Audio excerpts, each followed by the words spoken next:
Hello అండి. Welcome back to our channel. ఇవాళ మన ఆల్ఫాబెట్ రెసిపీ సిరీస్‌లో భాగంగా ఇవాళ ఏంటంటే కర్డ్ రైస్ అయితే చేస్తున్నాను అనమాట. సి ఆల్ఫాబెట్ తోటి. ఈ కర్డ్ రైస్‌కి గూడా ఏందంటే చాలా పేర్లయితే ఉన్నాయి. దద్దోజనం అంటారు. చాలా రకాలుగా పిలుస్తారు. సో, నేనేంటంటే ఇవాళ కొంచెం చాలా సింపుల్‌గా అయితే చేస్తున్నాను. ఫస్ట్ పోపయితే పెట్టేసుకుందాం. నేను ఇక్కడ చిన్న మూకుట్లో కొంచెం ఆయిల్, తాలింపు దినుసులు, ఎండుమిర్చి, పచ్చిమిర్చి, కరివేపాకు, కొంచెం జీడిపప్పు, దాంతో పాటు నేనేందంటే కొన్ని పల్లీలు కూడా తీసుకున్నాను అనమాట. ఇవన్నీ కొంచెం చిటపటలాడిన తర్వాత ఏందంటే కరివేపాకు అయితే యాడ్ చేసుకోండి.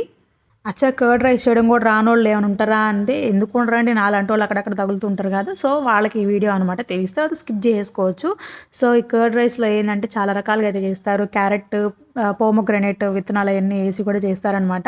సో, మీకట్లా ఇంట్రెస్ట్ ఉంటే అట్లా గూడా తినొచ్చు. నేనైతే కొంచెం సింపుల్ బేసిక్ మోడల్ అంటే సింపుల్‌గా ఎట్లా చేసుకోవచ్చు ఇన్‌స్టంట్‌గా అట్లా అయితే చూపిస్తాను అనమాట. నేను కొంచెం రైస్ అయితే తీసుకొని అందులో కొంచెం సాల్ట్, పెరుగైతే మిక్స్ చేసుకొని తాలింపయితే యాడ్ చేసుకోవడమే అనమాట ఇందులో.